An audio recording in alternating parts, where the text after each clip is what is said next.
Hello, dear listeners, and welcome to a new episode of our Letter to Vox podcast. We are launching a deep dive today that takes us back to the 18th century, but the material we're covering feels almost more revolutionary now than it did nearly 300 years ago. I think so, too. We're getting into David Hume's foundational work, a Treatise of Human Nature. Which is really his attempt to create nothing less than a new science of man, a whole new framework. That's right. And our mission today is, well, it's pretty ambitious. We want to immerse ourselves in Hume's entire philosophical system. And it's a project he took on when he was, remarkably young. In his 20s, yeah. It's incredible. We're going to be looking at how he said we derive knowledge, how we establish our beliefs, how we understand cause and effect, define our own identity, and even figure out what's moral. It's a complete intellectual overhaul. It's a philosophical blueprint that, if you take it seriously, it really changes how you look at, well, every single field of study. So before we jump in, maybe give us some context on the man himself. Who was David Hume? Of course. David Hume was a central figure in what we call the Scottish Enlightenment. He was born in 1711, and he wore a lot of hats: economist, historian, essayist. But his fame really comes from this one work, the Treatise. His philosophical fame, absolutely. It was published in 1739, and you have to remember, he was deeply influenced by the scientific revolution, especially Isaac Newton. He wanted to apply that same rigorous method of observation and experiment to the one subject Newton didn't really touch. The human mind. The human mind itself. He was part of this whole cohort of British thinkers, Locke, Shaftesbury, others, who realized that if philosophy was going to move forward, it needed to put the understanding of mankind on a completely new footing. So he sort of looked around at the success of natural philosophy, of physics, and basically said, okay, why can't we be just as precise and empirical about ourselves? Precisely. And that's where his grand ambition really comes in. Hume argues that the entire philosophical landscape has to be reorganized around this science of man. His core assertion seems so radical that all fields of inquiry, even ones that feel purely abstract, like mathematics or natural religion. Right, even those. They are all dependent on understanding human nature. Why, though? What's the connection? Because they're all judged by us. As he puts it, they all lie under the cognizance of men and are judged of by their powers and faculties. I see. So if the instrument we use for knowing things is flawed, or if we don't even understand how it works, then every conclusion we draw in every other science is, well, suspect. Exactly. It's all built on a shaky foundation. I really love that military metaphor he uses for this. He calls the old way a tedious, lingering method. He does. He says trying to fix these other sciences one by one is like trying to conquer a country by just taking these minor castles or villages on the frontier. It's just inefficient. Totally inefficient. He insists that the only hope for any real success is to march up directly to the capital or center of these sciences. And that capital, that center, is human nature itself. So once we master the capital, once we really understand how the mind works, then we can expect an easy victory everywhere else. That's the idea. Understanding the observer is the ultimate shortcut to understanding the universe. It reframes all philosophy as a kind of empirical psychology, which for the 18th century is a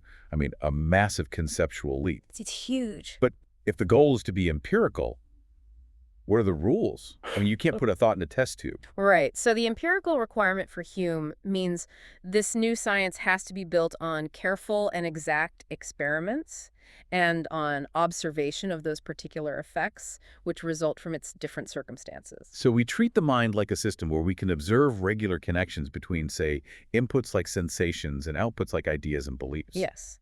You look at patterns of thinking in pretty much the same way a scientist might look at chemical reactions. That sounds like it could lead to some pretty wild speculation. Yeah. But Hume immediately clamps down with this huge restriction, a kind of philosophical humility. He does, and he's acutely aware of this limitation. He says we cannot discover the ultimate original qualities of human nature. We just can't. We can't go beyond our own experience to explain the deep underlying gears, why the mind works the way it does, or what the ultimate substance of a thought even is. So any hypothesis that tries to explain those ultimate principles has to be rejected. Immediately. So if you try to explain, say, the soul or God as the ultimate cause of thought, Hume just stops you right there and says that's outside the bounds of what we can experience. Absolutely. But he's very careful to point out that this isn't some unique failing of his science of man. He calls it a defect common to it with all the sciences. Ah. So just like Newton described how gravity works with his laws, but without explaining what gravity is in its ultimate essence. That's the perfect analogy. Hume is going to describe how the mind works through laws of association, without trying to explain the ultimate source of consciousness. He's setting the boundaries for what legitimate philosophy can even talk about. We can only map what's accessible to our experience. Okay, so let's unpack this method by actually applying it. If we're building a science of the mind from the ground up, what are the most fundamental building blocks? What's a raw material of thought? Hume starts with a basic taxonomy of everything that can possibly be present to the mind. He just calls all of it perceptions. And he immediately draws this crucial dividing line between them. And that line is based on just one factor. Just one, their degree of force and vivacity. This is his famous distinction between impressions and ideas. Exactly. Impressions are the perceptions that hit the mind with the greatest force and vivacity. They are what we experience when we're actively sensing or feeling or, living in the world.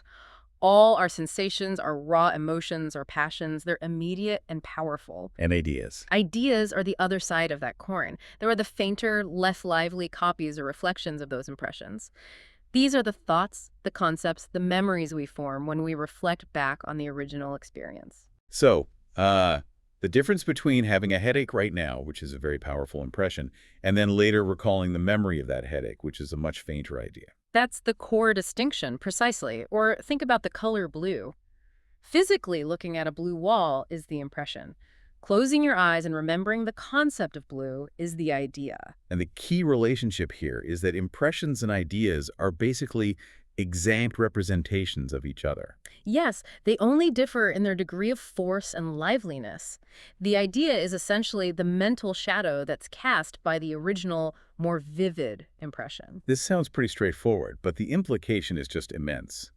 If every idea has to start from a corresponding impression, then Hume has just handed himself this incredible intellectual filtering tool.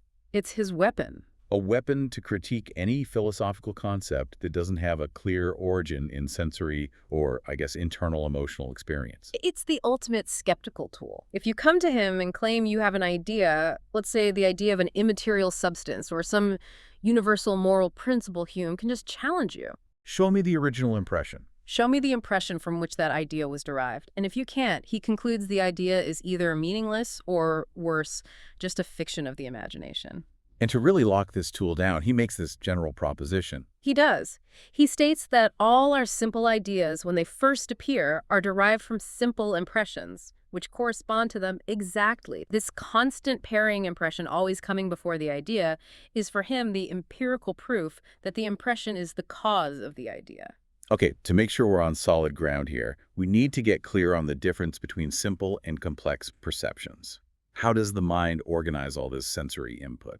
That's the next necessary division he makes. Simple perceptions are the fundamental sort of atomic units of thought, the things that can't be separated or logically distinguished any further. Like a specific, pure shade of red. A perfect example. Or the feeling of a single, distinct musical note, or an unmixed feeling of warmth. They are indivisible. Complex perceptions, on the other hand, are built from these simple units. They're made of perceivable parts that you can break down into distinguishable components. Like the impression of a complex object, say, this coffee cup right here. Precisely. The complex impression of that coffee cup is composed of many separate simple impressions all at once. A specific white color, a particular sensation of heat, a smooth texture, a certain smell, they're all bound together in that single momentary experience. So we receive these simple impressions, our mind assembles them into complex perceptions, and then those complex perceptions leave behind complex ideas in our memory. That's the process. So the basic building blocks are fixed by experience. What gives the mind its power, then, is its ability to manipulate and process these units. And that, I assume, brings us to memory and imagination. Yes, these are the two main faculties that operate on the simple ideas that have been copied from our impressions. And it's important to remember, they can't create new fundamental units of thought. They're both limited by the impressions they've already received. So what's the subtle but crucial difference between them? It all lies in how they handle the complex ideas. The memory is defined by two features. First, it preserves the original order and position of complex ideas exactly as they were received in the original impression. And second, And second, it tends to hold on to much of the original force and liveliness of the impression, which is why memories can often feel so vivid and real. okay, and the imagination. The imagination is not restrained by that order or form. It's totally free to separate simple ideas from the complex ones they came in, rearrange them, and combine them into entirely new configurations. Like separating the color of that coffee cup from its shape, and then imagining that same white color on the surface of the sun. The imagination is the inventor of fiction, of fantasy. It's the ultimate source of novelty in our thinking. It can join the head of a man to the body of a horse, or combine gold with mountains to create a golden mountain. But even those fantastical ideas are just recombinations of simple ideas that were derived from prior real-world impressions. Absolutely. You can imagine a golden mountain, sure, but you cannot imagine a color you have never seen or a feeling you have never actually experienced. This leads us to one of the most, I think, intellectually fascinating applications of Hume's whole system, abstract ideas. How do we square this idea that all our ideas are these individual concrete images with the very real philosophical need for general concepts like man or triangle or virtue? This is where Hume thinks philosophers have been stumbling for centuries. They just assume that we must form some kind of abstract idea, mental image that somehow has all qualities and none at the same time. So an idea of man that is neither tall nor short, white nor black, young nor old. Which Hume just rejects as psychologically impossible. He says our ideas are always, in themselves, individual and limited. When you think of man, you are necessarily thinking of a specific man. So the mental image I hold in my mind when I use the word triangle is always a particular concrete shape. It has to have definite angles and a definite size. Precisely. The idea itself must be limited and confined. The genius of Hume's solution is that these abstract ideas become general only in their application, not in their actual nature. So the mental image is particular, but the use of the general term, like the word triangle, raises a powerful custom or habit in the mind. That's the key, a custom. How does that work in practice, though? A custom? Well, the custom prepares the mind to instantly switch to any other resembling individual idea that might be needed for the present purpose. The word itself acts as a prompt, not as a container for some fuzzy general idea. Okay, so when a geometer is discussing the properties of a triangle, the actual image in her mind is a specific one. A specific one, yes. But the habit, which is associated with the word, keeps her mind ready to immediately call up the idea of a large triangle, or an isosceles one, or a right-angled one, if the discussion suddenly requires it. The generality is functional, then, not something essential about the idea itself. It's an efficiency mechanism of the mind, and it's driven by association and habit. Hume has this great illustrative example. He says, try to mentally isolate the figure of a white marble globe without also thinking of its color. It's impossible. You can't do it. If you want to consider only its figure, you have to simultaneously keep in view the resemblance of that marble globe to a wooden globe, or a black globe, or a globe of any other substance or color. You are forced to see the figure and color together, but you use the resemblance to other objects to make the idea function in a general way across categories. So custom and habit, based on resemblance, provide this illusion of universality. It makes our limited individual ideas usable in complex general reasoning. That is a truly revolutionary piece of internal psychology. It really is, and it just shows how Hume uses this careful observation of the mind's inner workings to dismantle centuries of previous metaphysical assumptions. Before we get into the really skeptical parts of his work, let's see how this system handles the biggest, most abstract frameworks we use to understand reality, space and time. This is where he takes on mathematics itself. This is where Hume goes right after the deeply held assumption of infinite divisibility, the idea, which is central to classical geometry, that any length of space or any span of time can be divided indefinitely into smaller and smaller parts. And Hume just flat out rejects this, arguing that our mind's own capacity limits what we can possibly conceive. Exactly. The concept of infinite divisibility is rejected, as he says, because the capacity of the mind is not infinite. If the idea of extension or duration were infinitely divisible, it would have to consist of an infinite number of parts, and that would logically exceed the comprehension of our limited capacities. Which means the idea we actually form of space or time must consist of a finite number of parts. It must. And if the idea is finite, those parts must necessarily be indivisible. They must be mental atoms, a kind of minimum unit of extension or duration. The smallest possible bit of space or time we can imagine. That's the consequence. Extension must be conceived as being composed of these perfectly indivisible points. And these points are essential because, without them, we could never conceive of terminations, the ends of lines, the boundaries of surfaces. So what does he say about these sophisticated mathematical arguments for infinite divisibility? He says they're built on ideas that are not perfectly exact and must be regarded as sophistical. They rely on diagrams and measurements that capture dimensions roughly and with some liberty, not with the utmost precision and exactness that you'd need to establish an ultimate principle. He's basically questioning whether pure reason, when it's divorced from the very real limitations of human perception, can actually describe reality. He is, and he extends this limitation immediately to challenge the concept of space itself, which leads him to his denial of the vacuum. The denial of a vacuum of extension without any sensible matter. How does his impressions and ideas rule force him into this conclusion? It's just a logical extension of his first principle. We establish that all ideas must derive from impressions. Well, we have no idea of space or extension unless that extension is an object of sight, meaning it has to be colored, or an object of feeling, meaning it has to be tangible. So if the indivisible points that compose extension were neither colored nor tangible, they would be nothing. They would convey no idea to the mind, and so the idea of extension, which is supposed to be composed of them, could never exist. Therefore, the space we perceive is completely inseparable from the sensory objects that fill it. Correct. The ultimate conclusion for him is that we cannot possibly conceive of a vacuum extension without sensible matter, or of time without the succession of real existences. Space and time are not these independent external containers of reality. They are merely separate or distinct ideas of the manner or order in which objects exist. They're concepts relative to the objects themselves, not some absolute pre-existing grid. Precise. This whole section on space, time, and abstract relations, it really feels like it's designed to prepare us for the great skeptical hammer blow: causality. He uses his 7 philosophical relations to build the ramp. That's a good way to put it. He classifies the ways the mind connects objects through 7 philosophical relations: resemblance, identity, relations of time and place, proportion in quantity or number, degrees in inequality, contrariety, and the big one, causation. And he sorts these into 2 main groups. Yes, the first group has relations that depend entirely on the ideas being compared.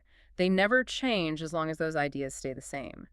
These are the relations of knowledge or demonstration, like the proportionality in a triangle. The idea of a triangle itself establishes the relations between its angles immutably. And the second group. These are relations that can be changed without changing the original ideas. Contiguity or distance is the best example. The idea of 2 objects remains the same, even if you move them closer together or farther apart. And these are relations of probability or matters of fact. And they lead directly to the problem of inference. Causation is the most important of these because it's the only one that lets us infer the existence of an object or an event that is beyond our immediate perception or memory. Okay, let's step into it. The skeptical turn, the heart of Hume's destructive philosophy, causation. We rely so heavily on this idea that one thing must follow another, and Hume starts by attacking what seems like the most self-evident principle of all: that every beginning of existence must have a cause. He just denies that this is a foundation of reason. He argues this foundational principle of all science is neither intuitively nor demonstratively certain. You can't prove it with logic. Why not? Because all distinct ideas are separable. We can form a perfectly clear idea of something beginning to exist, say, a cloud just appearing in a clear sky, without also forming the idea of a cause that preceded it. And if we can conceive of it without a logical contradiction, then it isn't absolutely impossible. And if it's not absolutely impossible, then it cannot be logically necessary. So, if pure reason can't prove that causation is necessary, where does our conviction come from? Because we clearly believe it. It's a fundamental belief. This is the absolute crux of the dilemma. Where do we get this idea of power or efficacy, that crucial must that we feel binds the cause to the effect? So when we look at a phenomenon like one billiard ball striking another, we only observe 3 things. Succession, the first ball moves before the second. Contiguity, they touch. And constant conjunction, this happens every single time we see it. We never ever observe the mysterious force or power that makes the second ball necessarily move. It's just not there for us to see. Okay, so if the idea of power exists, it has to be derived from an impression, according to his own system. And if the external world gives us no impression of this power, it must be an internal impression. This is the moment everything flips inward. Hume suggests that the idea of power or efficacy only arises when we experience the repetition of similar instances. This repetition, this constant conjunction, it doesn't show us a new quality in the external objects. Instead, it produces a new impression within our own minds. And that new impression is what? It's a determination, or a habit. It's an internal feeling that compels us to pass from the idea of the cause to the lively idea of the effect. And this internal feeling, this psychological mechanism of expectation that's born from habit, is the source of our idea of necessity. Wait, let me just make sure I grasp the sheer radicalism of this. When I say the sun must rise tomorrow, I'm not actually describing a necessary truth about the sun. I'm describing my own irresistible psychological compulsion to expect the sun to rise, based entirely on past habit. That is Hume's shocking, world-altering conclusion. The necessity is internal to my own mind. Yes. When we speak of a necessary connection, we are not describing a quality that is inherent in the external objects, but rather, as he says, the effect of their contemplation upon our own minds. Power is not some force in the billiard balls, it's the feeling of psychological determination we have when we watch their usual sequence of events. That is just staggering. It takes what we think of as ultimate reality and grounds it in a subjective, non-rational habit. But if all of this is driven by habit, what then is the nature of belief? Why is the belief that the sun will rise so much stronger than, say, the mere thought of a golden mountain? Hume says belief is the direct psychological consequence of this causal habit. Belief is not some added separate idea because we can always conceive of something we believe not to be true.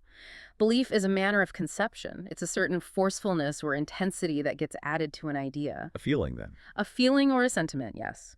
Belief is defined as a strong and lively idea derived from a present impression related to it. It's what distinguishes a factual judgment from an imaginative fiction. It gives the idea more force and influence and makes it more steady and uniform in its operations. And how does the mind physically achieve this force and vivacity? What's the mechanism? This is where his system connects all the way back to the very beginning. The principles of association, cause and effect, resemblance, and contiguity. A present impression, which is highly vivid and forceful by its nature, acts as a kind of psychological engine. And that vivacity, that energy, transmits itself through these associative links to the idea of the absent object. So the vividness literally jumps the gap. That's the idea. Exactly. Hume says this force is carried along the relations as if by so many pipes or canals over to the related idea. And that makes the related idea, the thing you believe in, feel equally forceful, certain, and influential. So if I see smoke, which is a present vivid impression, the relation of cause and effect smoke implies fire, causes that vividness to flow to the idea of fire, transforming the mere thought of fire into the actual belief in fire. Right. Belief is a kind of psychological inertia, a transfer of energy from the sensory world directly into the mental realm. The closer the idea is to a present sensation, the stronger our belief in it becomes. He even brings up religion here, doesn't he? He does, using it as an analogy. He says devotees use sensible types and images, physical objects, rituals, icons, to make distant objects of faith feel more present and immediate. The physical presence of the image enlivens the abstract idea and helps produce the assent, or the belief. It's a purely psychological process. And this naturally leads to what I think is maybe the most compelling evidence Hume offers for this non-rational basis of our knowledge, the animal connection. It serves as the ultimate confirmation for his theory. If our human inferences about matters of fact are truly driven by non-rational custom and habit, then we should see very similar behaviors in animals who clearly don't have complex philosophical reasoning. Right, like a horse that shies away from a familiar sound that previously came with pain. Or a dog that immediately recognizes the intention of its owner just from a particular tone of voice, anticipating a treat or punishment. They draw powerful, effective inferences from experience, just like we do. The animal's inference is built entirely on observing the conjunction of objects in past instances. It's custom. And their actions change as their experiences change. So since animals reason so effectively without needing sophisticated rational principles, this confirms his radical conclusion that our own inferences are primarily products of custom. And this confirms that belief is more properly an act of the sensitive than of the cogitative part of our natures. Wow. That's a staggering reduction.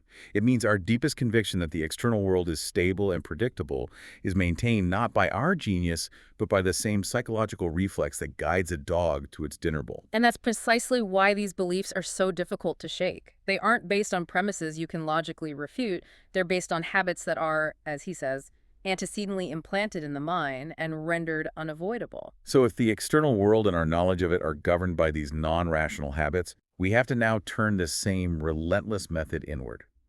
What happens when Hume applies this skepticism to the very concept of the self and then to morality? We move into metaphysics and ethics, and the destructive power of Hume's system just intensifies.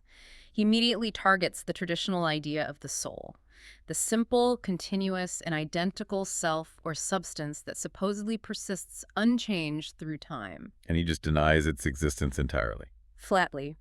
He argues that whenever he enters most intimately into what he calls himself, through introspection, he always just stumbles on some particular perception, a moment of heat, a fleeting thought, a sense of pleasure or pain. He says he never catches himself without a perception, and he never observes anything but the perception itself. Exactly. So the supposed self is nothing more than this rapid, constantly changing stream of sensations and thoughts. Any sense of continuity is an illusion. He describes the mind as nothing but a bundle or collection of different perceptions that are connected by the principles of resemblance, contiguity, and causation. These perceptions succeed each other with inconceivable rapidity and are in perpetual flux. We are, to borrow his famous phrase, a kind of theater where these perceptions successively make their appearance. Okay, wait. If the self is just a bundle of separate, distinct perceptions, what accounts for our consciousness of being one single person over decades? Why do we feel this powerful sense of identity? Memory is the key causal link here. Memory contributes to our sense of identity by producing the resemblance among our perceptions. Because we can recall our past states, the mind creates a smooth transition between related perceptions. And our imagination, being lazy, mistakes this smooth, related succession for the perception of one single, continuous, and invariable object. That's the trick. We confuse the continuous flow of related perceptions with an unchanging substance. The controversy about identity, Hume suggests, is attended by a fiction, either as something invariable and uninterrupted, or of something mysterious and inexplicable. He even says that all these philosophical questions about personal identity can never possibly be decided. Right, and that they should be regarded rather as grammatical than as philosophical difficulties. It's a linguistic confusion, mistaking the way we speak about the self for its actual empirical composition. Identity is just a psychological attribution based on relatedness, not some deep metaphysical fact. Don't forget to subscribe and leave a like if you enjoy this deep dive. A momentary pause for reflection. So, now that Hume has stripped the self down to a collection of related feelings, let's see what he does to morality. If reason governs mathematics and custom governs our knowledge of the world, what governs virtue and vice? Well, traditionally, philosophers believed morality was based on eternal, rational truths that could be discovered by pure reason. And Hume rejects this entirely. He argues that moral distinctions cannot be derived from reason alone. Reason, as we've already established, only discovers relations of ideas, which is logic, or matters of fact, which is existence and causation. So if you analyze an action like a deliberate act of murder and you apply your reason to it, you can't find vice as some external quality or fact or logical relation. It's not like a color or a weight or a geometric formula that's inherent in the act itself. No. You find the fact of the knife, the fact of the body, and the facts of the motives, but the vice just isn't there as an observable property. You only find it, Hume says, when you turn your reflection into your own breast and find a sentiment of disapprobation. So this leads to the conclusion that virtue is distinguished by the pleasure and vice by the pain that an action or a character gives us when we contemplate it. Morality is fundamentally determined by feeling, a subjective moral sense. So moral judgment is essentially an emotional reaction that's built into our human constitution. That would explain why moral disagreements feel so, well, visceral. It does.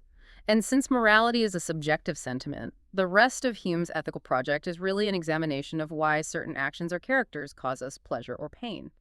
He applies his framework directly to the complex, indirect passions, using the example of pride and humility. Okay, so how does he explain the intricate mechanics of a complex emotion like pride, using just as simple tools of impressions and ideas? He does it through this brilliant concept he calls the double relation of impressions and ideas.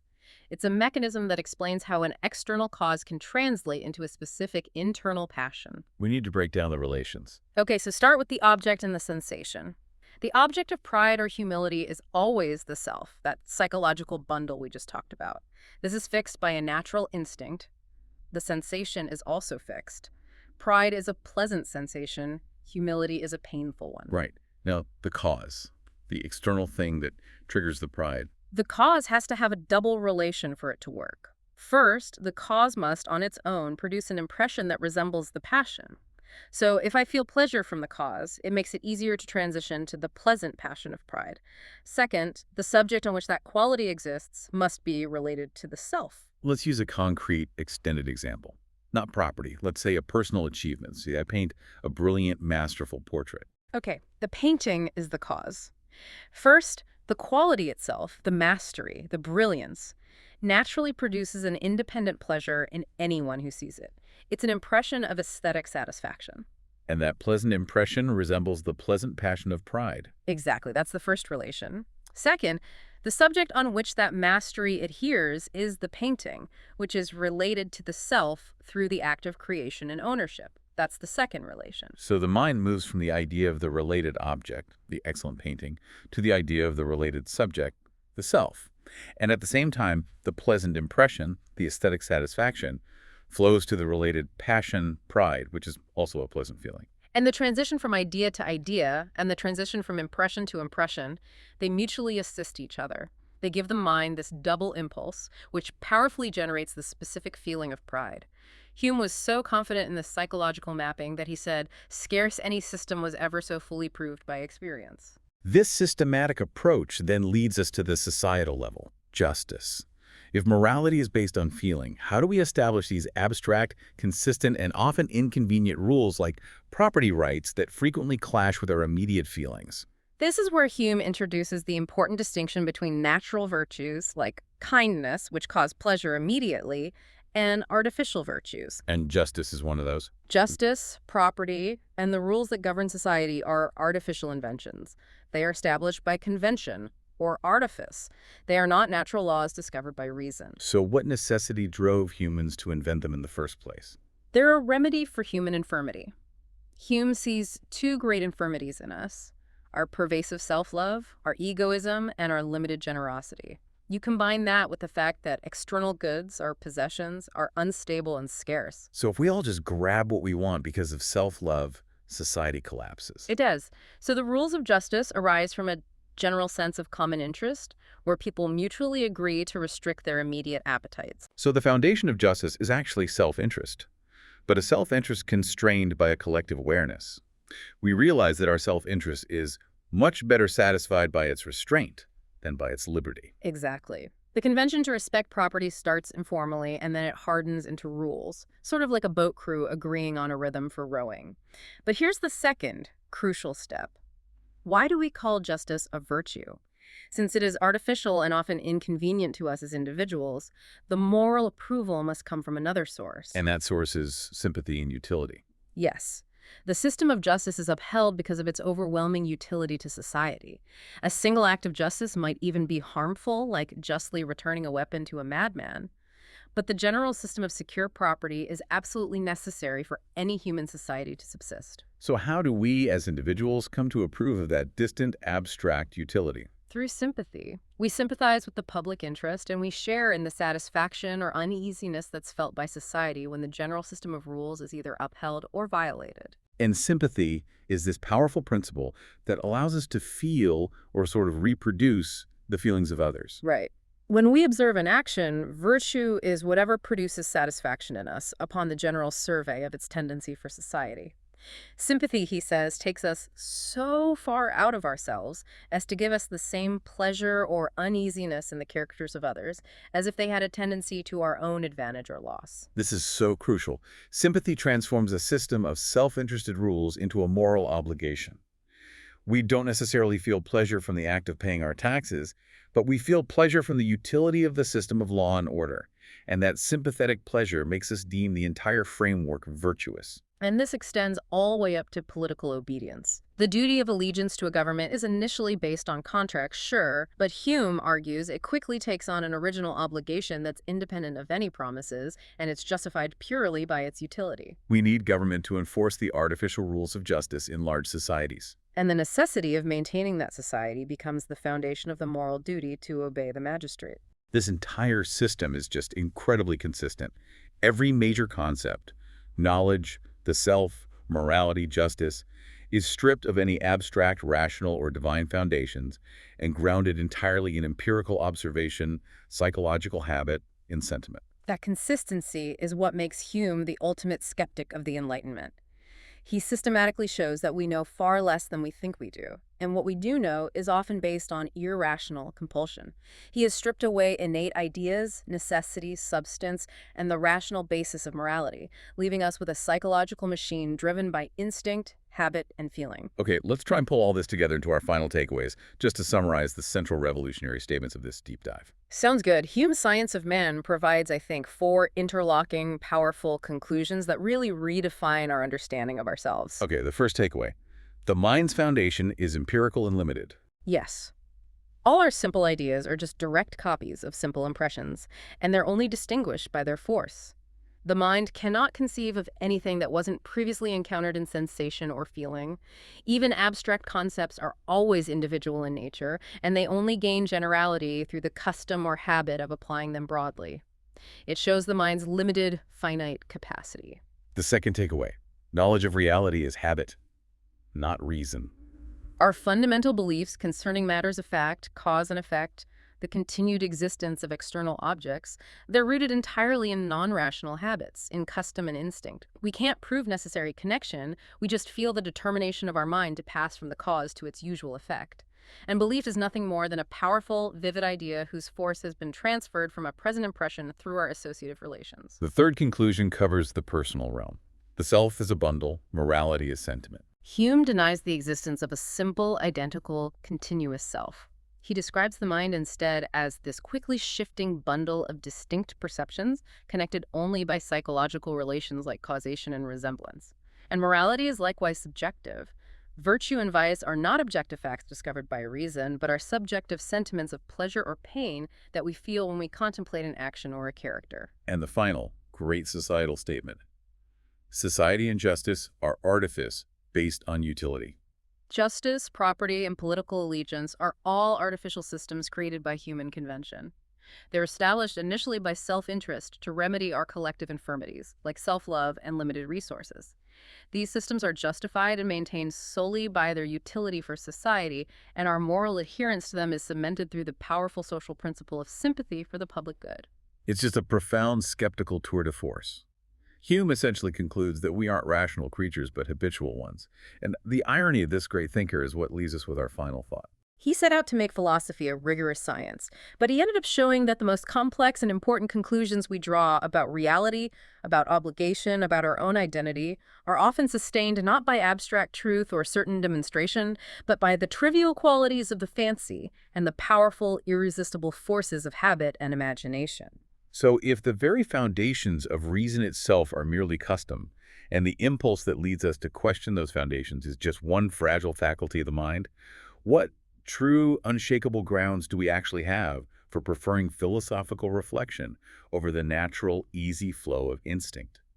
If the careful philosopher is forced to rely on carelessness and inattention just to maintain a belief in the external world, as Hume suggests, then maybe philosophy's greatest utility is simply showing us the limits of our own intelligence and the psychological necessity of moving beyond them. A stunning place to conclude this deep dive into the foundations of human nature. Thank you for guiding us through the capital city of the science of man. My pleasure. And to you, our listener, thank you for joining us for this deep dive. We will catch you on the next episode.